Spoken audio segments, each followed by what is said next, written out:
on Facebook as well. So it's working well. Others will join us from Facebook.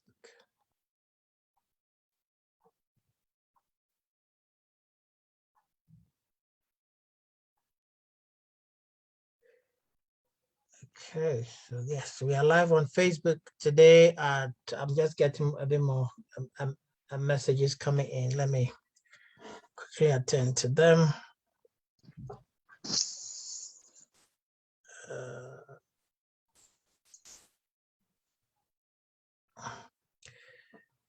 Okay, good. So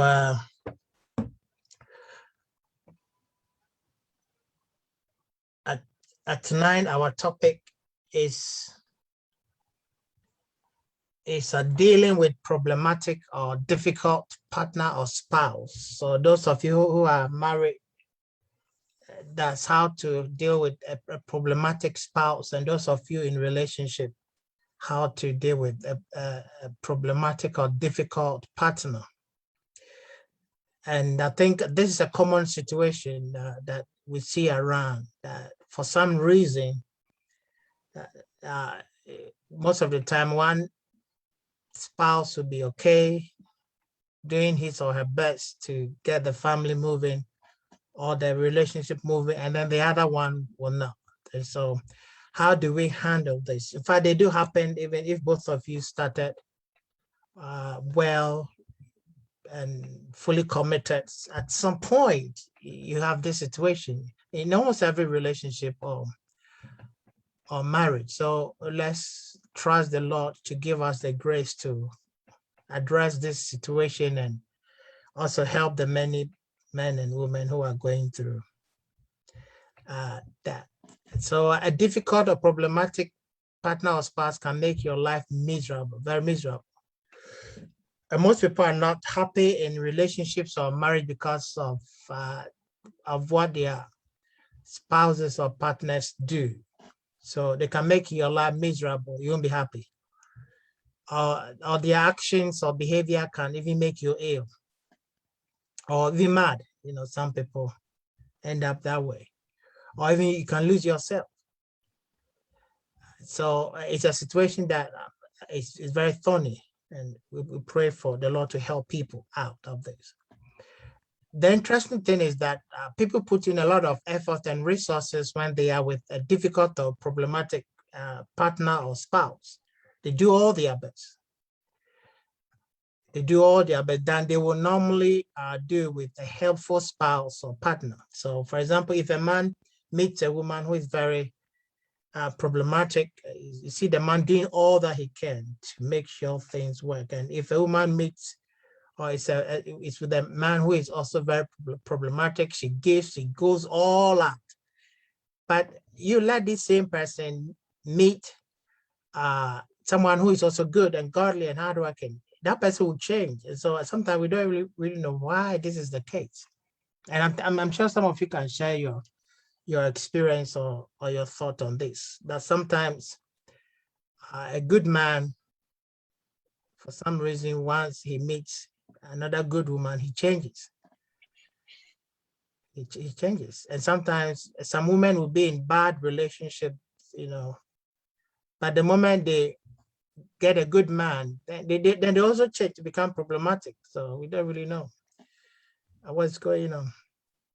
That for some reason, people tend to, this is also another great point, that people tend to go in for someone who will give them problems, it seems. That is where their love goes. So most people don't really love people who truly love them.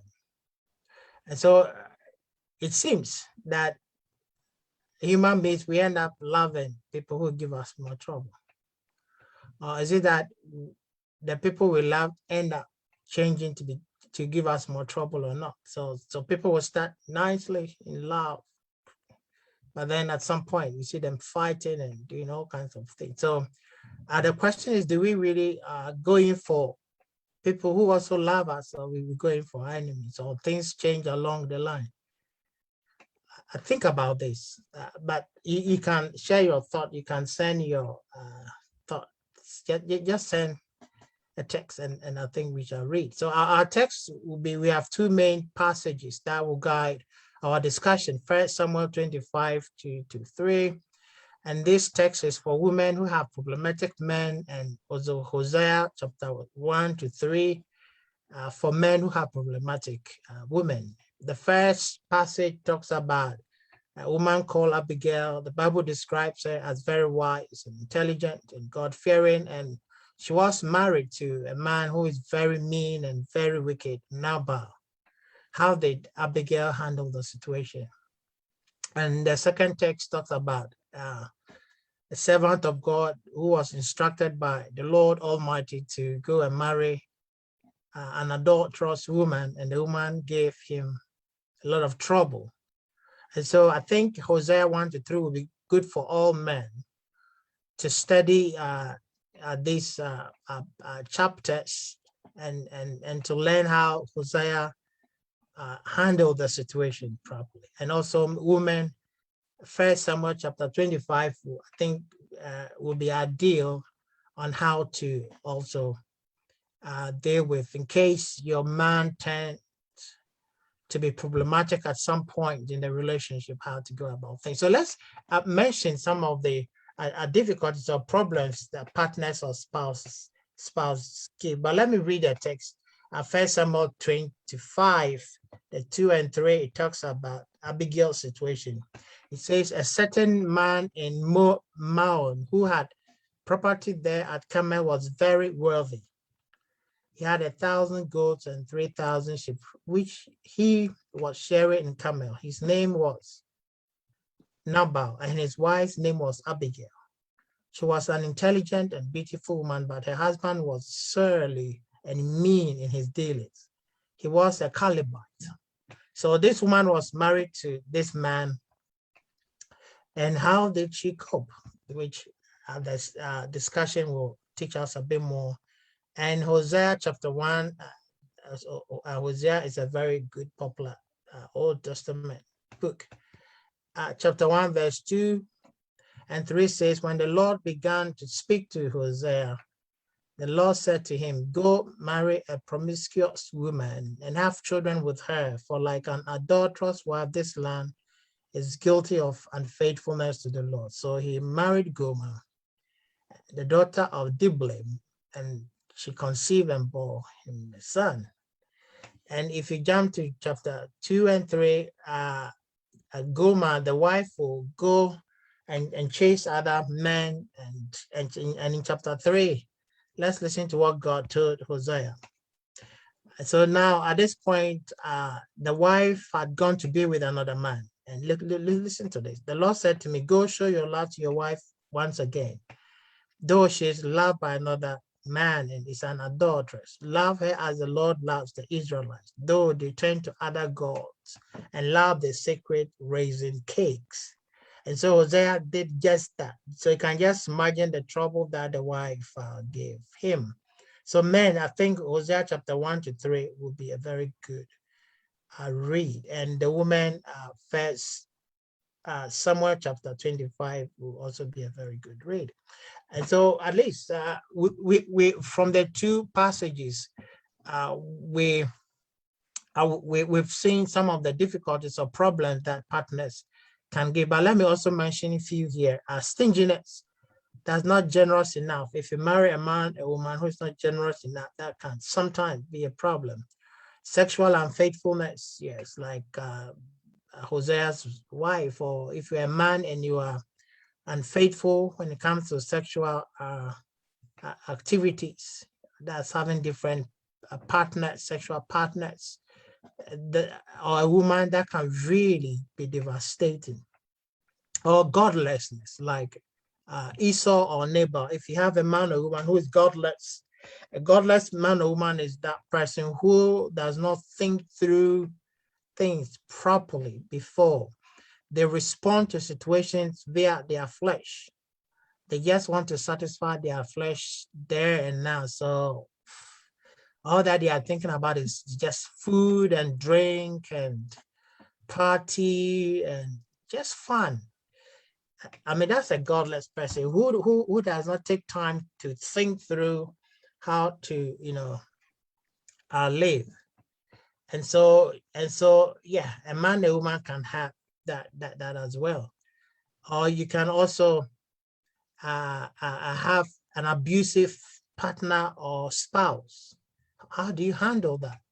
It could be verbal abuse, it could be physical abuse, beatings, or it could be, how they call it? It could be a financial abuse, it could be sexual abuse. So we have many people going through all these things. How do you handle the situation if you have an abusive partner or spouse? Or you may also end up getting married or having a partner who is very disrespectful. Some men and women, they look down upon people, and this can really wreck your life. Or some spouses or partners are also very lazy. They're very, very lazy. How do you handle that? Then we have some who have what we call the Jezebel Spirit as well. The Jezebel Spirit biblically means that people, or a man or woman who has a spirit that influences the spouse or partner to do evil. And that was what Jezebel did to King Ahab. And so if you marry a man or woman who has that spirit, it can be a problematic. They are always negative and they are always urging you to do something that is not good against people, against God, against family members, always nagging. And that was Jezebel. Or you can have someone who is very rebellious as well. If you have married a man or woman, or your partner is very rebellious, that can also put a strain on the marriage, and that can be a great source of problem as well. And so what we are doing now is to just mention some of the difficulty problems that partners or spouses. I mean, as I said, you can just send your question via the text session, and then I'll be happy to look into that. So let's look at why do some partners or spouses become a problem in a relationship or marriage. Why do let's look at some become problematic due to their upbringing. Yeah. So if they have not experienced positive things in life from their family background, then it's likely that they will struggle to make a peaceful home when they grow up. So some men, no matter how wonderful the woman is, they will always make trouble. There are some women too, because they've not experienced love and peace when they were growing. Once you marry them or you are in relationship with them, they don't just know how to keep peace.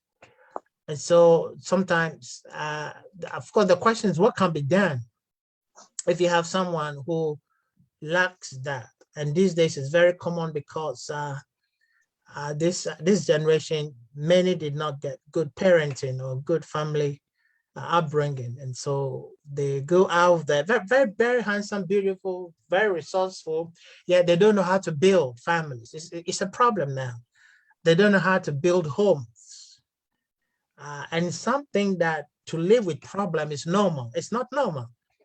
And so most relationships are always on the rock, and they're always just vibing, and it's not normal.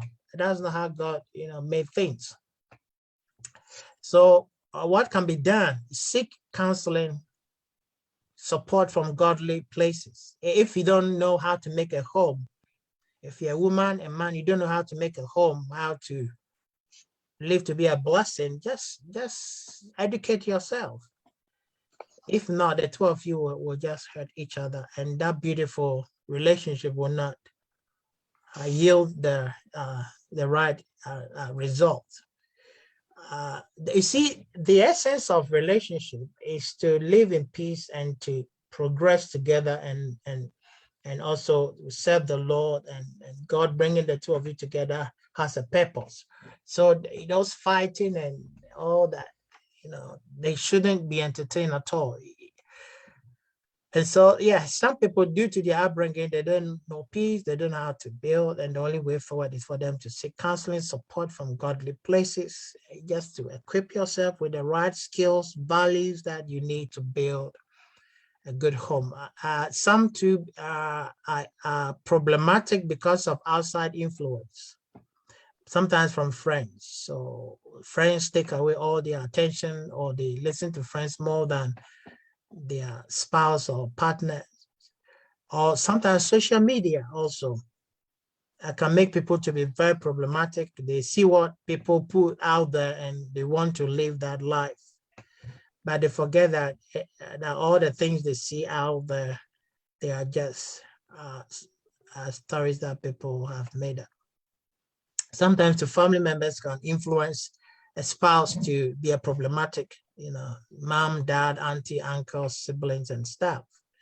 And sometimes even colleagues at work can also do that. And why this happens is usually because the two of you have not taken your time to build the relationship well.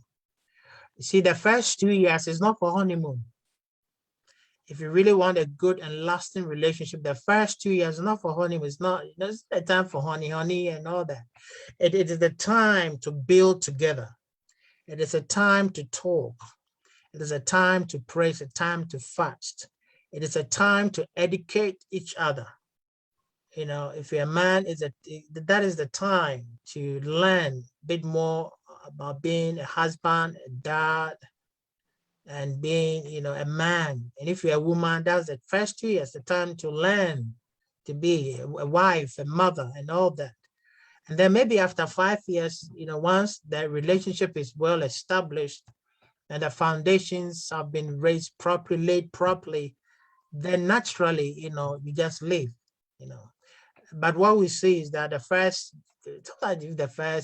2 years, the desire for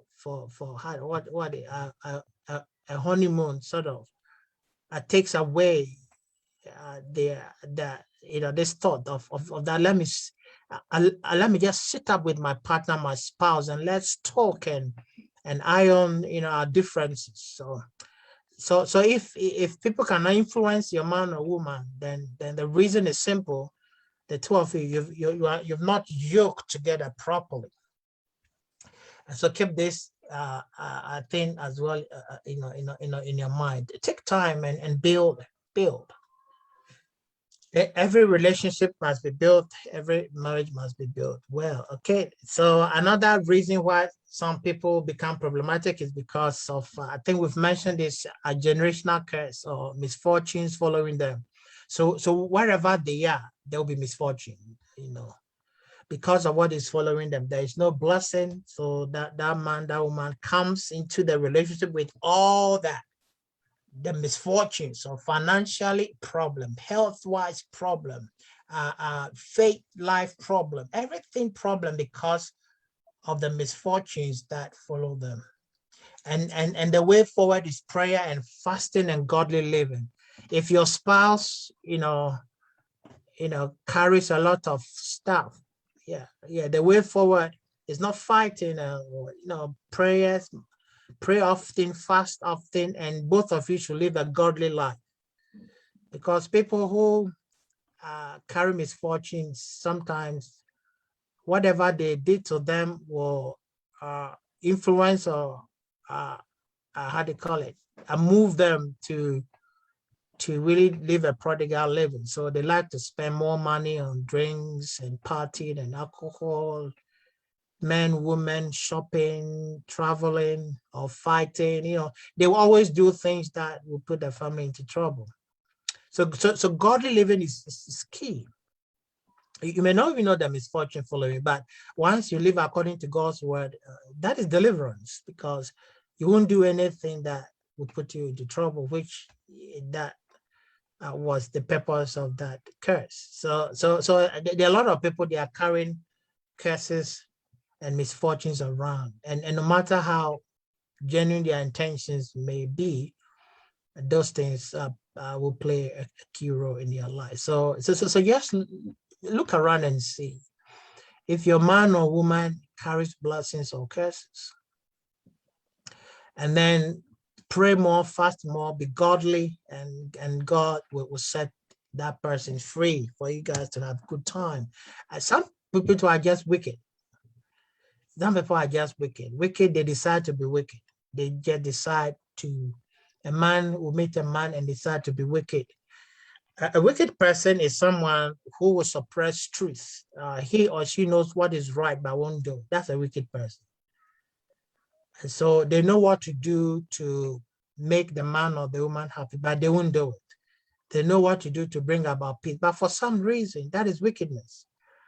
And many people don't know, and that can really hurt your partner. That can really destroy that beautiful relationship. So if you see some of these signs, I think you need to seek godly counseling. And as we shall be concluding, if the person is your spouse already, then the approach will be different.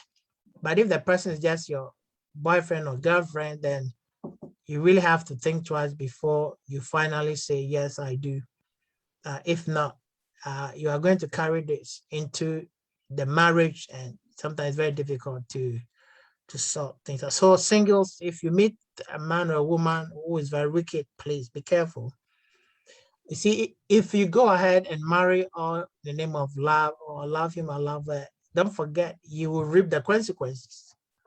And I was telling someone this afternoon that some people want solutions to their problems at the time when they are harvesting the consequences of their decisions. You can never solve that problem if you are harvesting, the consequences. You can never solve it unless you finish harvesting all the things that you planted, and then there will be grace, which means that you have to go through it. How many? 6 months, 1 year, 2 years. So just be a little bit more careful. Life is too short. And I keep telling people that marriage is not the ultimate thing in life. Marriage is supposed to help us to do well in life, and it shouldn't kill us. It shouldn't make our lives miserable. So the singles will have a different approach. And if you're a married man or woman, seek godly counseling properly. And as we shall be concluding, God has a way of handling this situation for married couples. And so let's go to another point, is the why people become problematic in relationship. We are looking at all these things to inform us so that we can live with understanding and not just cry or get sad or worried without knowing what to do. That's why I'm taking my time to break down all these points. And so, you see, some people become problematic when they meet a good person. I said this in introduction. Once they meet a good person, then they become problematic. And then they become the difficult one in the relationship. And so sometimes we don't really know. They become the unhelpful one. But as we said, in their previous relationship where their partner wasn't that good, they were good. But now that they've met someone who is good and kind, they have become a problem. Can someone help me why this is the case? If you have any answer, that'll be good. Why do you think that some people change to become problematic when they meet a good person? Are any contributions from there? George and Lorraine, Johnny and Felicia, James, Sydney, Abunmi. Is there any, do you have any idea why some people all of a sudden they change and then become problematic in the relationship? Yes, if you have any contribution, you can just raise your hand or you can send a text and then we shall read. And so, and this is very common, that everyone should be careful because you can easily change to become problematic in the relationship for whatever reason. Okay, so we have a text here saying sometimes when people get relaxed, the life is good.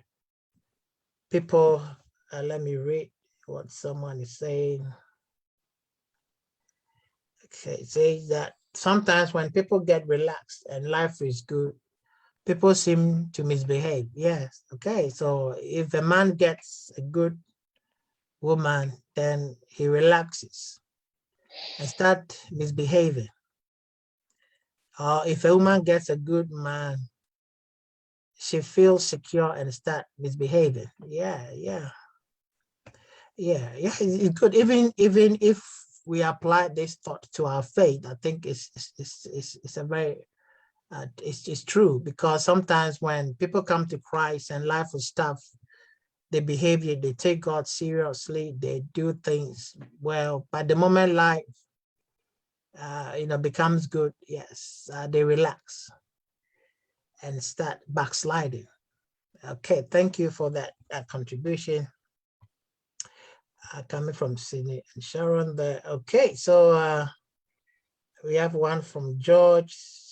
George is saying, when people listen to ungodly advice from family and friends,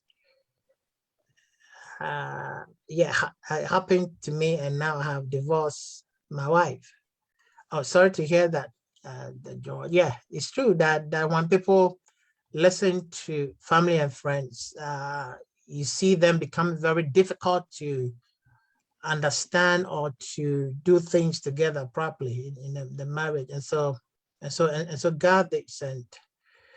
And if you have a man, a woman, please make sure you listen to each other instead of outsiders.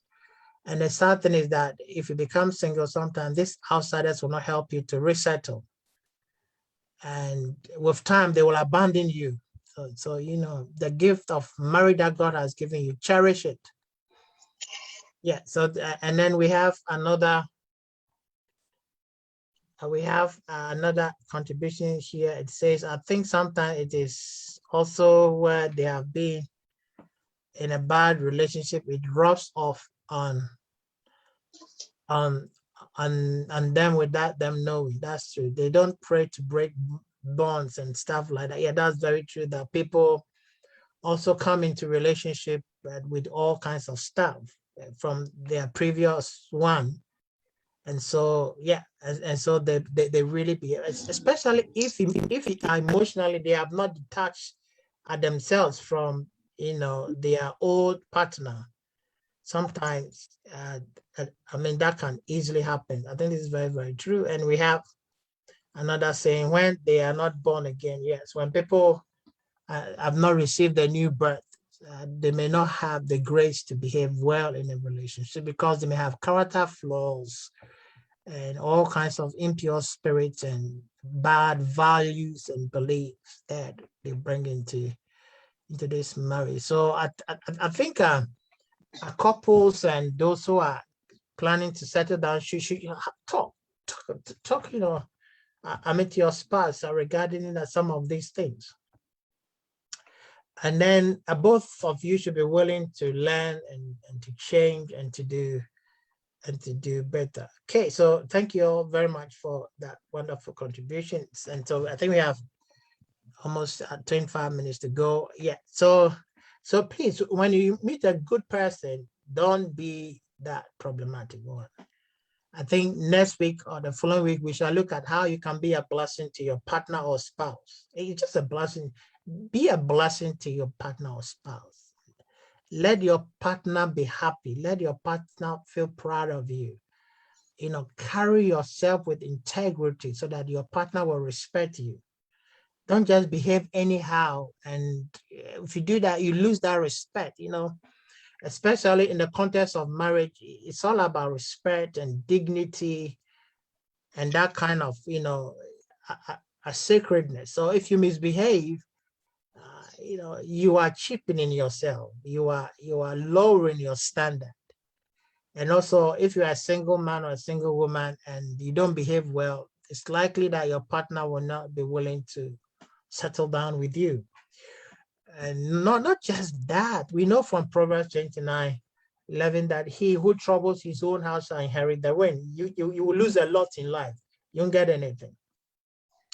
So I think very soon, I'm sure next week we shall look at how how you can be a blessing to your man or your woman. It's just a great thing. And then maybe next month we shall look at a midlife crisis. A lot of people will start, and maybe after a year, we see them struggling to continue. And some are not able to really recover, solve the problem. They live with that problem till they go on pension or till they divorce. But it shouldn't be that case. When you come to that phase, it's just a phase that I'm dealing with one at the moment where the woman is really seeking divorce and all that. You don't have to. You just have to solve it.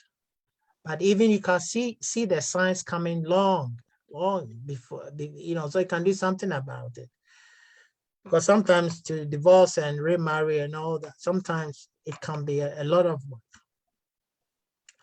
Okay, so please, when you meet a good person, also be good. Don't play any funny game, because love is a serious thing. Love in the context of relationship or marriage can kill you. You can go mad. You can have broken heart. You can be miserable. In fact, that can end your life. It's serious. And so I tell your man, tell your woman to just make sure all is well. And so let's try to finish what we have here tonight. How to deal with the situation. So let's look at, spend the next 20 minutes. How do we deal with all these situations? The first and the general thing is to encourage your spouse to sit up, to do their best for their relationship. Encourage your spouse to sit up, please. Always encourage your spouse to sit up, your partner to sit up, and help the person to be godly as well. And pray for them, because some issues can only be solved by prayer. Mark chapter 9, verse 29. The disciples did not cast out an impure spirit from someone. And when they asked Christ later, Jesus told them that this can only be done through prayer and fasting. So there are some issues that your spouse or partner may have that is only prayer and fasting that can get rid of those things. So pray and fast for him or her. Encourage your spouse to also fast, and encourage your spouse to be godly and to go to church. Sometimes I tell people that if you don't encourage your man or woman to serve God, to go to church, it's likely that your spouse would not be a good, how they call it, person for you in a relationship. So please encourage them. And third one is crucial. The first two. Don't allow your partner to change you for the worse. You shall regret. In fact, he or she will leave you one day. No matter what happens, always make sure you are progressing. Make sure you are doing well. Don't allow him or her to change you, to become the worse, bad, deteriorated. What about if she leaves you? What about if he leaves you? How do you put the pieces together? No. There are a lot of people that can stay in an abusive relationship until everything is gone, until they are depleted. And then even to put the pieces together after the breakup becomes a problem. Sometimes they are not able to do anything. Don't allow yourself to get worse because of any man or woman. So keep that in mind, how to handle the situation. Do your best to help, but please don't allow your partner to change you for the worse. No, you have a long way to go. Long way to go. And then the interesting thing is that if you are not nice anymore, if you lose your luster, if you lose your life, your beauty, your whatever, your job, whatever, it's likely the person will leave you and go and look for someone more attractive and more resourceful. And so you will lose. Yeah. So don't allow whatever your partner would do behavior-wise to make you a bad person, a worse person in terms of your faith in God, even your health, your beauty, your career, your finances. No. Always engage critically. Please, this is very important. And also continue to do what you know is right, like Abigail. Don't say that because your partner is not changing, you are not going to do what is right. No. Just do what is right. Let's see if we can read few verses from the book of First Samuel 25:14. When Abigail's husband misbehaved and wasn't willing to do the right thing, Abigail stepped in. Okay, so sometimes your partner wouldn't want to go to church. Don't follow him or her. Encourage your partner to church, or you go. They may not want to pray. You pray. They may not want to help people. You help people. They may not want to give offering, tithe. You do it. They may not want to live a holy life. You live a holy life. They may not want to do other things. And the interesting thing is that they want you to join them as well to do that stuff. When you do that, the whole family will collapse. There must always be at least one godly person. And the text that we are coming to read, that was what Abigail did when Nabal missed the opportunity to be a blessing to David. So 1 Samuel 25 says, one of the servants told Abigail, Nabal's wife, David sent messengers from the wilderness to give our master his greetings, but he hurled insults at them. Yet these men were very good to us. And so verse 18 says, Abigail acted quickly. She took 200 loaves of bread, 2 winesoft skins, 5 dressed sheaves, 5 seahs of roasted grain, 100 cakes of raisin, and 200 cakes of pressed figs, and loaded them on donkeys. Then she told her servants, go ahead of me, I'll follow you. But she did not tell her husband Nabal. So it continues. If you read the whole thing, Abigail stepped in and did what the husband wasn't willing to do. And so Abigail saved the whole family, right? And so maybe your wife is not interested to pray, to fast. You do it. You save the whole family.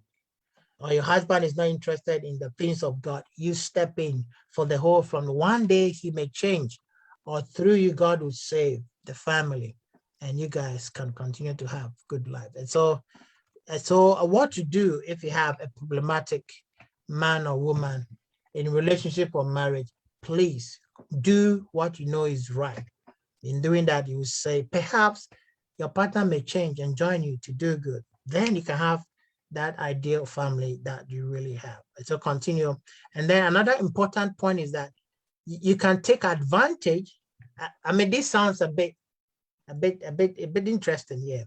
You can take advantage of the difficult situation to build your character, your faith, and to draw closer to God.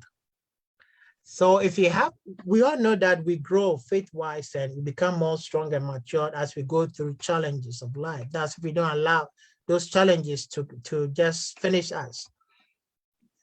You can really take advantage of that to build a good character.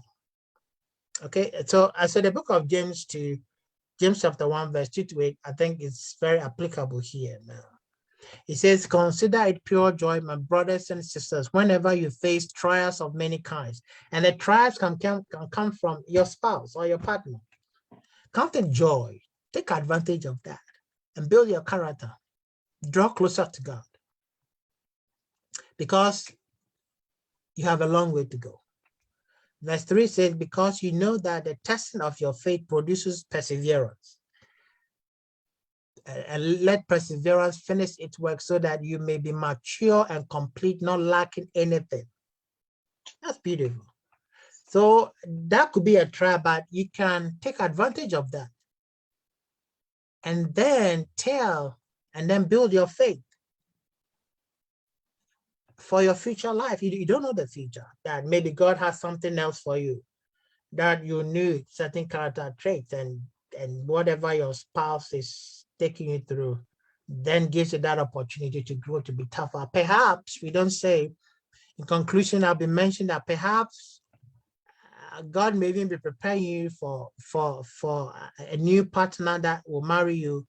So by the time you get that new partner, you have learned a lot, and now you are not going to make any mistake of become problematic. So the key point is that take advantage of the situation, that difficult situation, to build your faith, your character, and other things. And then see what the Lord will do. You have a long way to go.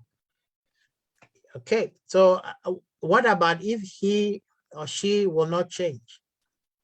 Let's address that, right? What about if that your partner is not willing to change? What will you do? Now, if you are in a relationship with someone who will not change, if you think you can cope, then go ahead and marry the person. So let's say you are dating, you are talking to someone, and the person is not willing to change for whatever reason, but you think you can cope, yeah, go ahead. Go ahead. And then, to settle down. But if you think you cannot cope, then you have to seek godly counseling. Because sometimes, from what we've observed and having helped many people think that if I marry him or her, with time, the person may change. Yeah, if you are lucky or if God blesses you. But if not, then you're going to live with that situation for the rest of your life. And so that's a simple advice to those who are single. That make sure that the person that you are getting married to is willing to change and become. If not, and you can cope with it, yes, go ahead and trust God. However, if you think you cannot, then say goodbye. It's far better to say goodbye. The only problem is that, which I think some of you will agree, that it's very difficult to come out of abusive relationship. So people who are going through a lot, sometimes they struggle to come out because of all kinds of reasons. Maybe they love the woman too much or the man too much, or because of insecurity, they think that, if I leave him or her, I won't get anyone else, so let me stay and still, being abused. Or maybe they have strong emotional attachment, and so it's very difficult. And so you are innate, but you are more like someone who is in a bondage. And so what should people do? Draw closer to God, and either God will change the person for you or give you the strength to leave the relationship unhurt. Because sometimes when you leave a relationship and you don't live well, you get hurt. Yeah, so many people, once they sense that, they wouldn't want to at all. And so they will stay in and cry until whenever. And so if you see these signs, please draw more closer to God. And God will give you the strength, either to change the man or the woman, or God will give you the strength to come out unhurt. Yes, if you are single. But let's look at if you are a married man or woman, and then your spouse will not change. What do you do? If you are married to a difficult and helpful spouse, what do you do? Continue to pray to God for your spouse. Every day, pray to God for your spouse. And like Abigail, do what you know is right. And if God still has a purpose for you, if your days are not over, like what happened to Abigail, God will get rid of that man or that woman who is not ready to change. Okay. I think as someone has put a question up here, it says, what if you come out of the situation hurt? Yes. If you are in a relationship and it's not going on well, it's likely that if you just leave, you'll be hurt. For whatever reason, I don't know, but I'm sure the enemy is always involved. So what you have to do is that before you come out, make sure you draw closer to God for strength. If you really want to break up, draw closer to God for strength. God will give you the strength to come on and hurt. Or God can change the person. But if you are not strong in the Lord and you come out, you'll be hurt. In fact, you become very vulnerable. And that is why some people will go back to that woman or that man, because they become very vulnerable. They look down upon themselves, thinking no one else wants them. And so they go back to that man or that woman, and the situation gets worse and worse and worse. And so before you come out, as if you are not married, before you come out, spend time with God, go to church every Sunday, build your faith, be sharp in the faith. Then it becomes very easy to come out unhurt. And sometimes if you come out unhurt, the other partner will change. Yeah, because he or she will see more grace and blessings, and we will see what he or she is missing, and then come back and maybe God will help. But if you have already come out of the situation and you are hurt, draw closer to God.